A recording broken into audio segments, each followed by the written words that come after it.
ಹರಿ ಓಂ ಶ್ರೀ ಗಣೇಶ ಶಾರದಾ ಗುರುಭ್ಯೋ ನಮಃ. ಇದು ಸದ್ಗುರುಗಳ ಒಂದು ಬ್ರಹ್ಮಚೈತನ್ಯ ಗೋಂದಾವಲೇಕರ್ ಅವರ ಪ್ರವಚನಗಳ ಮುಂದುವರೆದ ಭಾಗ. ಈಗ ಶ್ರೀರಾಮ್ ಸಮರ್ಥ ನಾಮವನ್ನು ಸದ್ಗುರುಗಳಿಂದ ತೆಗೆದುಕೊಳ್ಳುವುದೇ ಶ್ರೇಯಸ್ಕರ. ಇದು 2ನೇ ದಿನದ್ದು.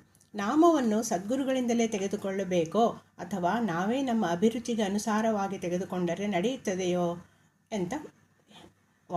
ವಾಸ್ತವಿಕವಾಗಿ ಭಗವಂತನ ನಾಮವು ಸ್ವತಃ ಸಿದ್ಧ ಹಾಗೂ ಪರಿಪೂರ್ಣವಾಗಿರುತ್ತದೆ. ಅದಕ್ಕೆ ಬೇರೆ ಎಲ್ಲಿಂದಲೂ ಪೂರ್ಣತೆಯನ್ನು ತಂದು ಕೊಡಬೇಕಾಗಿರುವುದಿಲ್ಲ. ಆದ್ದರಿಂದ ಸದ್ಗುರುಗಳಿಂದ ತೆಗೆದುಕೊಂಡ ನಾಮದಲ್ಲಿ ಹಾಗೂ ನಮ್ಮ ಅಪೇಕ್ಷೆಗೆ ಅನುಸಾರ ತೆಗೆದುಕೊಂಡ ನಾಮದಲ್ಲಿ ಭೇದ ಮಾಡಲು ಬರುವುದಿಲ್ಲ. ಆದರೂ ಕೂಡ ಸದ್ಗುರುಗಳಿಂದ ತೆಗೆದುಕೊಂಡ ನಾಮದಲ್ಲಿ ವಿಶೇಷತೆ ಇರುತ್ತದೆ. ಏಕೆಂದರೆ ಸದ್ಗುರುಗಳು ಆ ನಾಮದ ಹಿಂದೆ ಸತ್ತಾರೂಪದಿಂದ ಇರುತ್ತಾರೆ ಹಾಗೂ ನಮ್ಮಿಂದ ನಾಮಸ್ಮರಣೆ ಆಗುವ ವಿಷಯದಲ್ಲಿ ಅವರು ಬಹಳ ಸಹಾಯ ಮಾಡುತ್ತಾರೆ. ಆದ್ದರಿಂದ ನಮ್ಮಿಂದ ಆಗುವ ನಾಮಸ್ಮರಣೆಯು ಅವರ ಸತ್ತೆಯಿಂದಲೇ ಆಗುತ್ತಿರುವುದೆಂಬ ಅರಿವು ಉಂಟಾಗುತ್ತದೆ. ನಾನು ನಾಮಸ್ಮರಣೆ ಮಾಡುತ್ತೇನೆಂಬ ಅಹಂಕಾರ ಉತ್ಪನ್ನವಾಗಲು ಅವಕಾಶವೇ ಇರುವುದಿಲ್ಲ. ಸದ್ಗುರುಗಳ ಆಜ್ಞಾಪಾಲನೆ ಮಾಡುತ್ತಾ ಸಾಧಕನಿಗೆ ನಾಮದಲ್ಲಿ ರುಚಿ ಉಂಟಾಗುತ್ತದೆ ಹಾಗೂ ಸಾಕಷ್ಟು ನಾಮಸ್ಮರಣೆ ಮಾಡುವುದರಿಂದ ಅವನ ಮನಸ್ಸು ತೃಪ್ತವಾಗುತ್ತದೆ. ಆದ್ದರಿಂದ ಸದ್ಗುರುಗಳಿಂದ ನಾಮ ತೆಗೆದುಕೊಳ್ಳುವುದು ಅವಶ್ಯವಿರುತ್ತದೆ.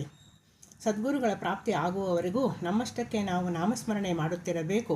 ಏಕೆಂದರೆ ಇದೇ ನಾಮಸ್ಮರಣೆಯೇ ಮುಂದೆ ನಮಗೆ ಸದ್ಗುರುಗಳ ದರ್ಶನ ಮಾಡಿಸಿಕೊಡುತ್ತದೆ. ಹಾಗೆ ನೋಡಿದರೆ ಮೊದಲು ಸಂತರ ಭೇಟಿಯಾಗುವುದೇ ಕಠಿಣ. ಭೇಟಿಯಾದರೂ ಅವರ ವಿಷಯದಲ್ಲಿ ವಿಶ್ವಾಸ ಉಂಟಾಗುವುದು ಇನ್ನೂ ಕಠಿಣವಿರುತ್ತದೆ. ಆದ್ದರಿಂದ ನಾಮ ಸಾಧನೆಯನ್ನು ಮಾಡುತ್ತಿರಬೇಕು. ಕಲ್ಲು ಸಕ್ಕರೆ ಇಟ್ಟು ಇರುವೆಗಳಿಗೆ ಆಮಂತ್ರಣ ಕೊಡಬೇಕಾಗಿರುವುದಿಲ್ಲ. ಅವು ತಾವಾಗಿಯೇ ಅದನ್ನು ಶೋಧಿಸುತ್ತಾ ಬರುತ್ತವೆ. ಇದರಂತೆ ನೀವು ಕಲ್ಲು ಸಕ್ಕರೆ ಆಗಬೇಕು. ಅಂದರೆ ಸಂತರು ನಿಮ್ಮ ಕಡೆಗೆ ಓಡುತ್ತಾ ಬರುತ್ತಾರೆ. ಕಲ್ಲು ಸಕ್ಕರೆ ಆಗಿರಿ ಅನ್ನುವುದರ ತಾತ್ಪರ್ಯವೇನೆಂದರೆ ಸಂತರಿಗೆ ಪ್ರಿಯವಾಗುವಂತೆ ವರ್ತಿಸಿರಿ. ಸಂತರಿಗೆ ಏನು ಪ್ರಿಯವೆನಿಸುತ್ತದೆ? ಭಗವಂತನ ಅನುಸಂಧಾನ ಹಾಗೂ ಅಖಂಡ ನಾಮಸ್ಮರಣೆ. ಇದರ ಹೊರತು ಅವರಿಗೆ ಮತ್ತೇನೂ ಪ್ರಿಯವಾಗುವುದಿಲ್ಲ. ಆದ್ದರಿಂದ ನಿಮ್ಮ ಹೃದಯದಲ್ಲಿ ನಾಮದ ಜ್ಯೋತಿಯನ್ನು ಅಖಂಡವಾಗಿಟ್ಟುಕೊಳ್ಳಬೇಕು. ಸದ್ಗುರುಗಳು ನಿಮ್ಮನ್ನು ಶೋಧಿಸುತ್ತಾ ಬರುತ್ತಾರೆ ಹಾಗೂ ನಿಮ್ಮ ಮೇಲೆ ಕೃಪೆಯ ವೃಷ್ಟಿಯನ್ನೇ ಸುರಿಸುತ್ತಾರೆ. ಸದ್ಗುರುಗಳಿಂದ ನಾಮ ಪಡೆದುಕೊಂಡ ಮೇಲೆಯೂ ಕೆಲವರಿಗೆ ನಾನು ರಾಮ ಎಂದು ಮೊದಲು ಅನ್ನುತ್ತಿದ್ದೆ. ಈಗ ಸದ್ಗುರುಗಳು ಅದನ್ನೇ ಕೊಟ್ಟಿರುವರು ಅಂದ ಮೇಲೆ ಇದರಲ್ಲಿ ವಿಶೇಷವೇನು ಎಂದು ಅನಿಸಬಹುದು. ಆದರೆ ಇದರಲ್ಲಿಯೇ ವಿಶೇಷವಿರುತ್ತದೆ. ಏಕೆಂದರೆ ಇದರಲ್ಲಿ ನಾನು ಕರ್ತ ಎಂಬ ಅಭಿಮಾನ ಬಿಡಬೇಕಾಗಿ ಬರುತ್ತದೆ. ಸದ್ಗುರುಗಳ ಕಡೆಯಿಂದ ನಾಮ ತೆಗೆದುಕೊಂಡರೆ ನಮ್ಮ ಕರ್ತೃತ್ವ ಅಭಿಮಾನಕ್ಕೆ ಅವಕಾಶ ಇರುವುದಿಲ್ಲ. ಉಪ್ಪಿನ ಒಂದೇ ಒಂದು ಹರಳು ಹಾಲನ್ನು ನಾಶಗೊಳಿಸಲು ಪರ್ಯಾಪ್ತವಾಗುತ್ತದೆ.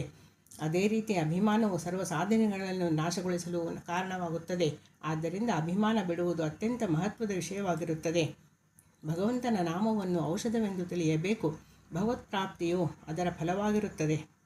ಎಷ್ಟು ಅವಶ್ಯವೋ ಅಷ್ಟೇ ತೆಗೆದುಕೊಳ್ಳುವುದು ಎಂದರೆ ಎಷ್ಟು ಹೇಳಿರುತ್ತಾರೋ ಅಷ್ಟೇ ಮಾಡಬೇಕು.